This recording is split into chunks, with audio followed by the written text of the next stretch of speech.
그렇지만 이 초자연적인 현상보다 중요한 건 뭐냐면 결국은 그들이 무슨 말을 하고 살았느냐, 어떤 행동을 하고 살았느냐, 이거 아니겠어요? 이게 중요한 거죠. 열심히 기도해서 성령의 불 받은 사람들은요, 그 결과가 뭘로 나와야 됩니까? 예, 그렇습니다.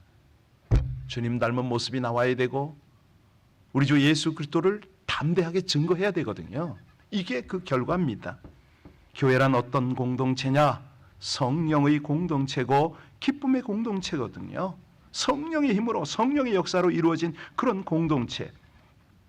그 안에는 참된 가르침이죠. 진리의 말씀이 있고, 영적 교제가 있는 겁니다. 속된 인간의 교제가 아니고요. 이런 것들을 우리가 기억하고 하나님을 찬미하는 영적 찬양이 있기 때문에 아름다운 천국 공동체가 형성이 되어지는 거죠.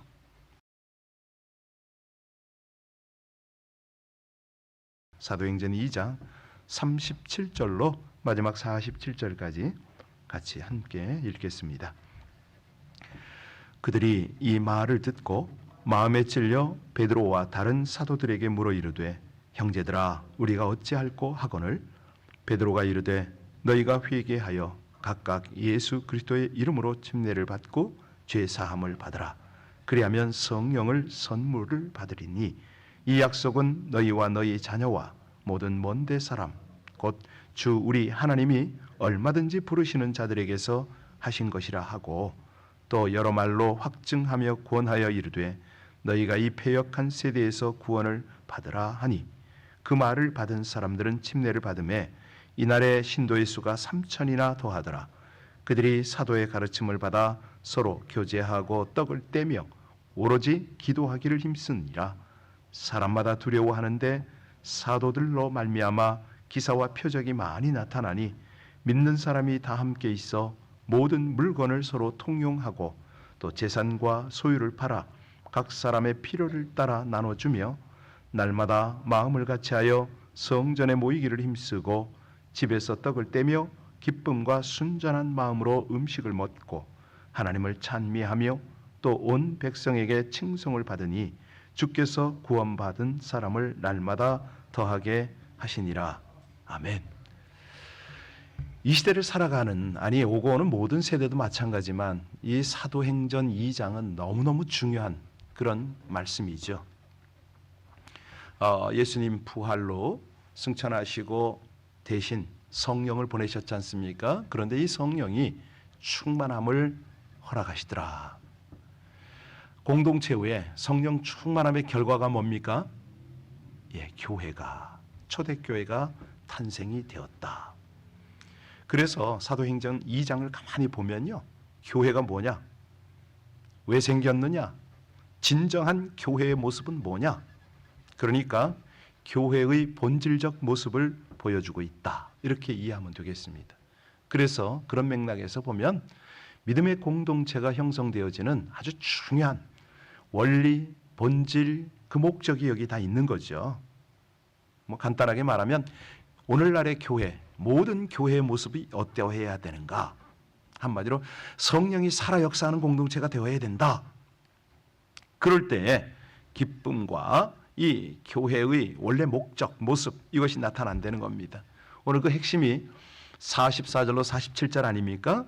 우리 같이 참 아름답다, 이런 마음이 들 수 있도록 성경 구절을 가만히 한번 뜯어보는 마음으로 우리 44절로 47절까지를 다시 읽겠습니다.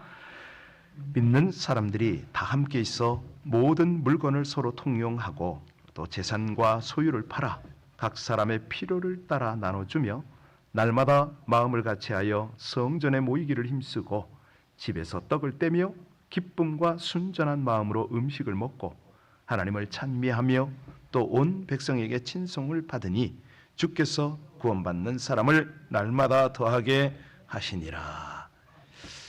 아멘. 이런 모습이 있나요? 쉽지 않죠. 물론 이제 작은 소그룹 가정교회 같은 경우에는 얼마든지 가능할 것 같은데 교회 규모가 있고 그러니까 이제 소위 말해서 구역으로 셀로 나누고 또 목장이라 이름 지어서 함께 이런 나눔을 가지려고 애를 씁니다. 오늘 본문으로 보면 얼마나 이게 아름답고 귀한 모습입니까? 그때 이 시절에 이런 공동체 생활했던 사람들은 정말 귀한 경험을 간직했으리라 이런 생각을 합니다.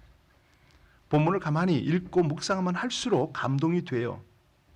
그런데 이 말씀을 통해서 감동받지만 이 말씀을 잘못 이해하고 잘못 적용하면 적지 않은 문제가 생기죠. 예를 들어서 마르크스 같은 사람들, 이 본문을 읽고는 뭐라고 그랬냐면 바로 이거야. 이런 사회를 만들어야지, 지상 낙원으로 가야지 하면서 만든 게 뭐죠? 공산주의였습니다. 또 그런가 하면 한때 아주 사회를 떠들썩하게 했던 박태선이라든가 뭐 이런 이단들이 바로 이런 사회를 만들어야 된다, 지상 낙원을 꾸며보자, 그래서 신앙촌도 만들고 그랬지 않습니까? 그러니까 이 말씀은 많은 사람에게 은혜를 끼치기도 하지만 또 엉뚱한 방향으로 가게 되기 때문에 아주 중요한 말씀입니다. 그래서 2장 전체를 다시 한번 리뷰하고 그리고 우리 교회에도 좀 적용을 했으면 좋겠는데요. 2장 1절로 4절에 보면 오순절날 아주 저들이 다 같이 한 곳에 모였더라.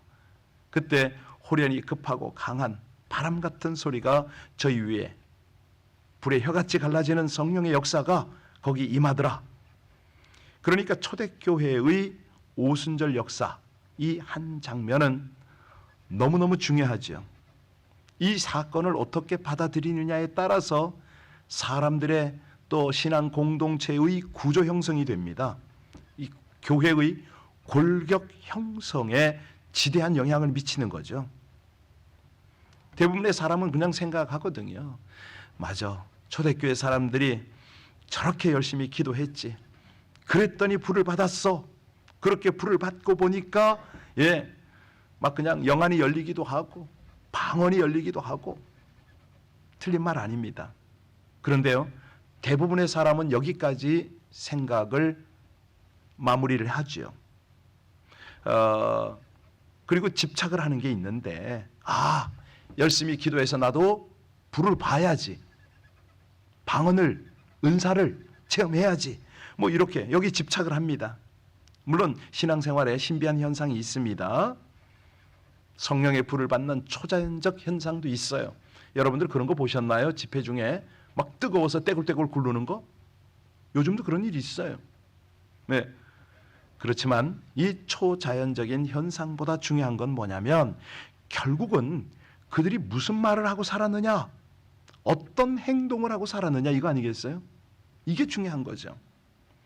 열심히 기도해서 성령의 불 받은 사람들은요, 그 결과가 뭘로 나와야 됩니까? 그렇습니다. 주님 닮은 모습이 나와야 되고 우리 주 예수 그리스도를 담대하게 증거해야 되거든요. 이게 그 결과입니다. 우리 요즘도 뭐 금요 예배 때 성령 충만 달라고 막 기도하고 그러기도 합니다만은, 말씀 충만, 성령 충만, 사랑 충만. 그런데 이 충만을 구해서 뭐 할 거냐 이거예요. 뭐 할 거냐? 방언도 합니다. 은사도 강하게 나타납니다. 그래도 삶에서 문제가 있다면 과연 이 사람을 성령 충만한 사람이라고 볼 수가 있겠는가? 오죽하면 우리 주님이 그러시잖아요. 마태복음 7장에 보면 나더러 주여 주여 하는 자마다 천국에 다 들어갈 것이 아니요. 어떤 사람이 들어간다고요? 하늘에 계신 내 아버지의 뜻대로 행하는 자라야. 많은 사람이 나더러 주여 주여 하고 우리가 주의 이름으로 선지자 노릇하고 주의 이름으로 귀신을 쫓아내고 주의 이름으로 많은 권능을 행하지 아니하였나이까? 여러분, 그때 우리 주님께서 그들을 향하여 뭐라 그러죠? 저희에게 밝히 말하되 내가 너희를 도무지, 그렇습니다. 그러면서 능력 행했다고 불법을 행하는 자들아 내게서 떠나가라. 정말 두렵습니다. 정말로요. 소위 성령 사역을 하는 그런 많은 사역자들, 뭐 다는 아니지만 부분적으로 그 말로가 참 험한 것을 보면서 이 말씀이야 라고 깨닫게 됩니다. 그러니까 우리에게 성령 충만함도 중요하지만 은사 충만, 능력 충만한 것도 중요하지만 주님이 보시는 것은 뭐죠? 선지자 노릇을 잘했느냐 못했느냐, 귀신 잘 쫓아내고 살았느냐 그렇지 못했느냐, 권능 많이 행했느냐 못했느냐, 이런 것을 보는 게 아니라는 거죠. 가장 중요한 게 뭐라고요? 아버지의 뜻대로 살았느냐, 불법을 행하고 살지는 않았느냐, 이런 거를 보신다는 거 아닙니까? 다시 말하면 성령의 말씀의 지배 속에 살았느냐, 이겁니다. 그래서 이 오순절 성령 강림 사건 이후 제자들의 삶을 보면 완전히 달라요. 전에는 참으로 비실비실했습니다. 말씀 증거? 이게 쉽지가 않았던 거죠. 기도도 했습니다. 그런데 기도하다가 졸기도 하고 자기도 했잖아요. 위기당하면요, 거짓말이 술술 나옵니다. 그리고 거짓말을 정당화하려고 애쓰다 보니까 저주하고 맹세까지도 하는 아주 이런 모습이 있었어요. 그런데 이제 더 이상은 과거의 그런 모습이 아닙니다. 강하고 담대하게 됐습니다. 목숨 걸고 예수 그리스도를 증거하는 사람이 됐습니다. 기도하는 모습도 완전히 달라졌어요. 함께 합심해서 뜨겁게 기도하고요, 간절히 기도하고요, 끈기 있게 기도할 줄 아는 그런 사람이 된 거예요. 위기당하면 거짓말에 맹세까지, 저주와 맹세까지 곁들였던 사람들이 지금은 어떡합니까? 진리에 목숨을 겁니다. 죽음을 두려워하지 않습니다. 이것이 어떤 모습이라고요? 말씀 충만, 성령 충만이죠.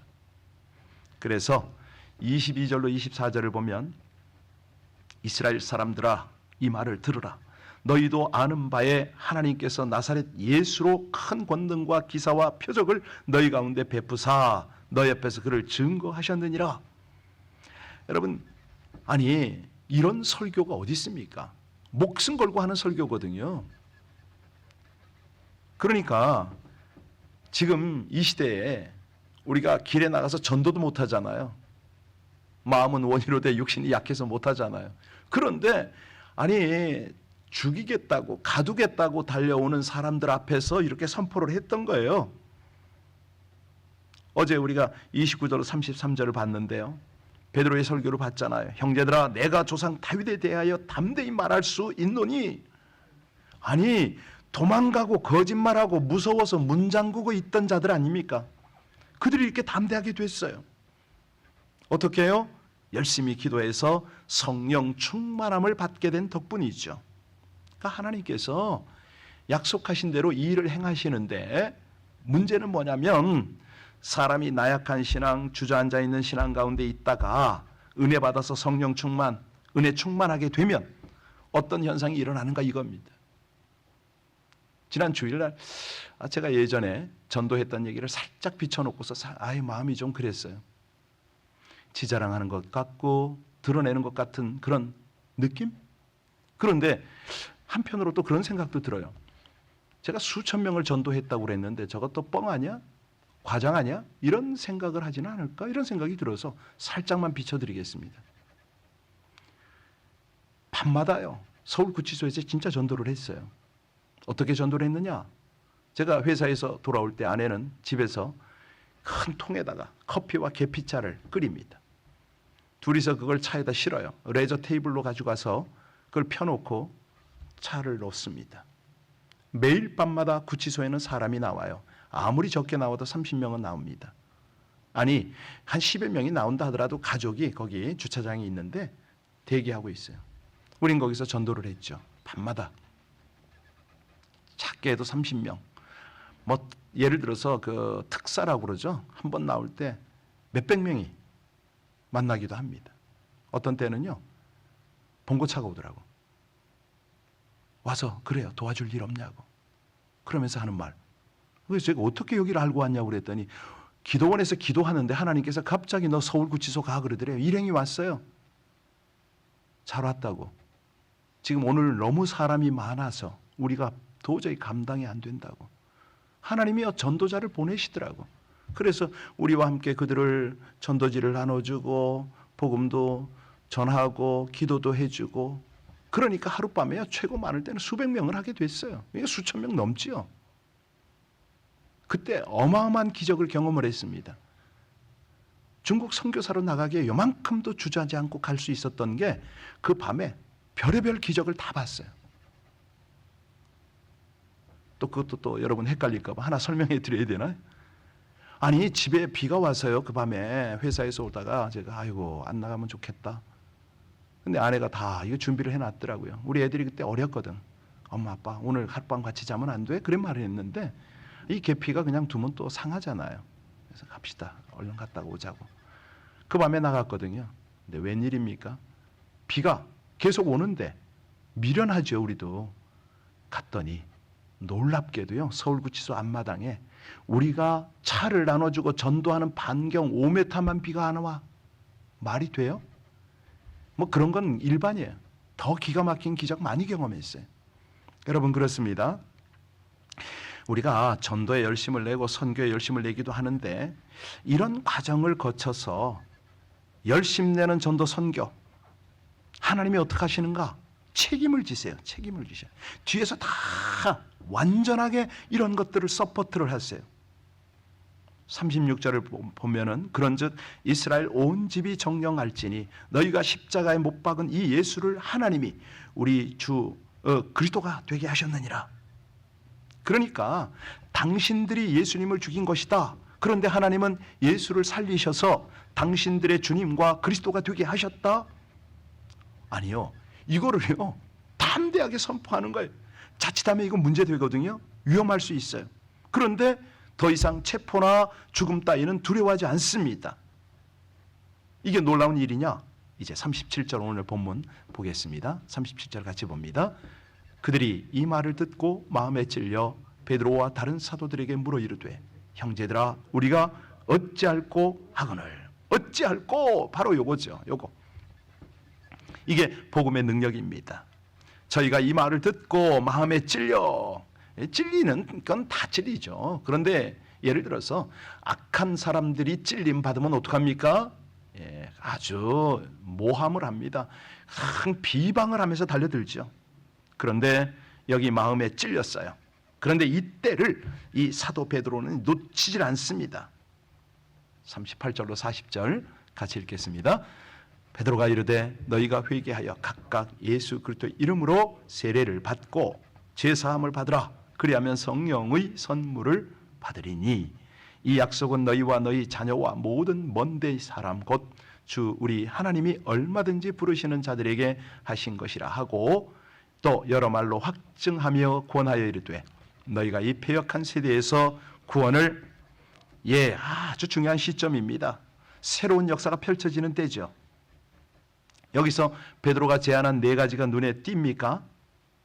베드로가 네 가지를 제안했어요. 회개, 세례, 곧 침례, 죄사함, 성령 받음.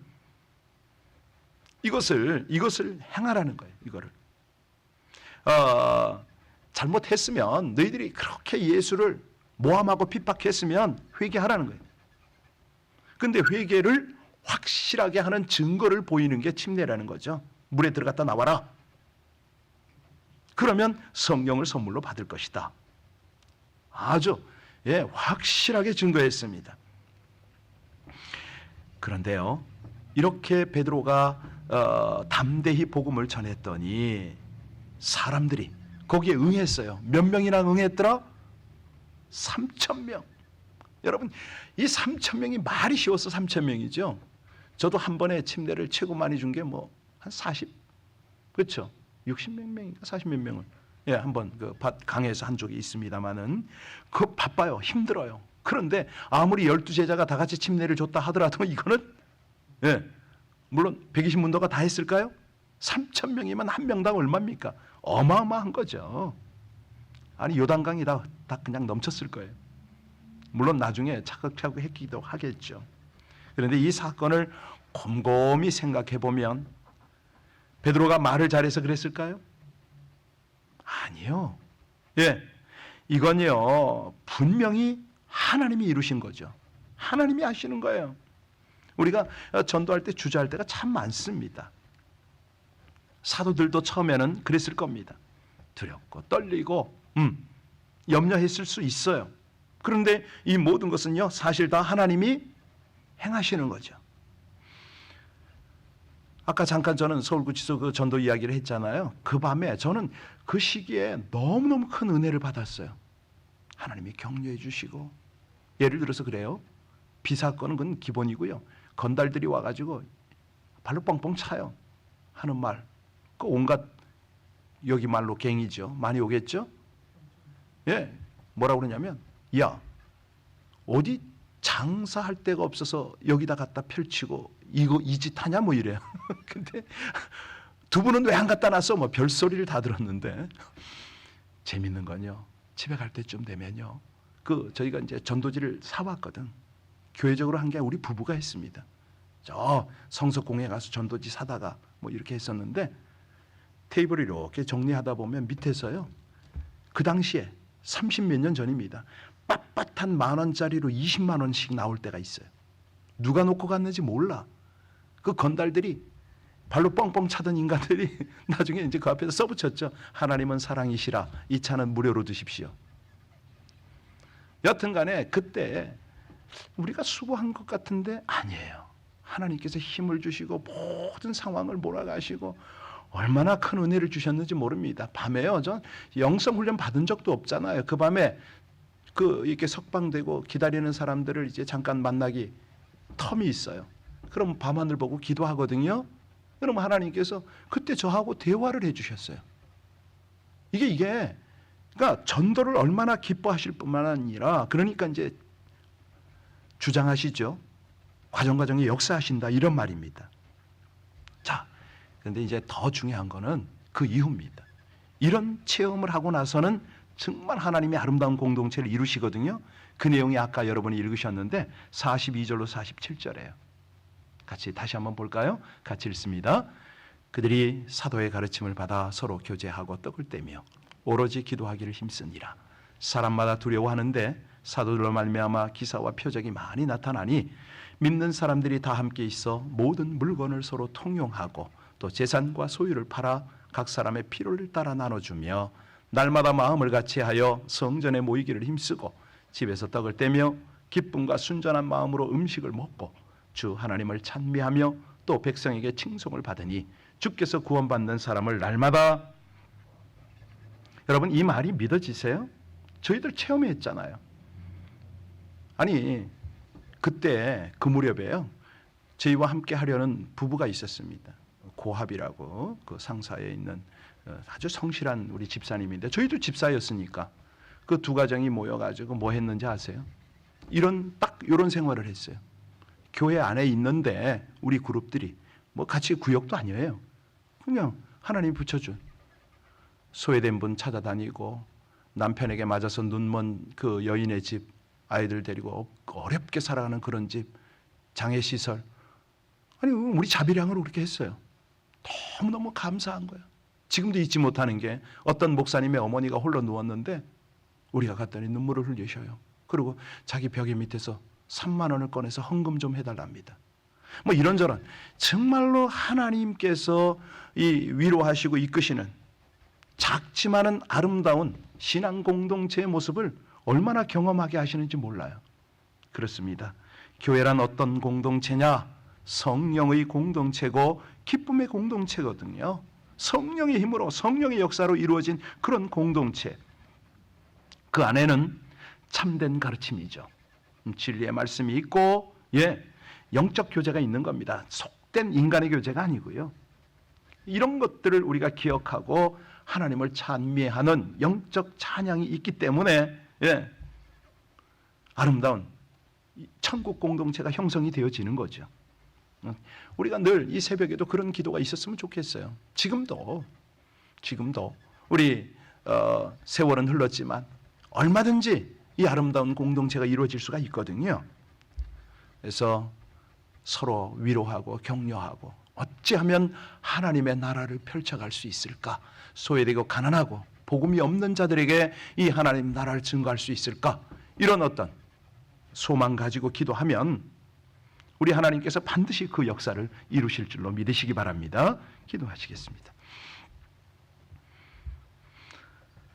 하나님과 믿음의 형제 자매들을 사랑하고 친밀하게 교제함으로 천국 공동체를 이룬 초대교회처럼 하나님, 저희도 성령 충만함을 받아 인내와 신실함과 기쁨으로 헌신할 수 있기를 소원합니다. 마음을 같이 함께하고 기도하기를 힘쓰므로 성령의 인도하심을 따라 인간적 생각에서 벗어나 사랑과 열정이 충만한 공동체를 이룰 수 있게 하여 주옵소서. 성령으로 역사하시어 사랑의 교제와 동력이 있는 아름다운 공동체를 세워주시는 예수님 이름으로 기도하옵나이다. 아멘.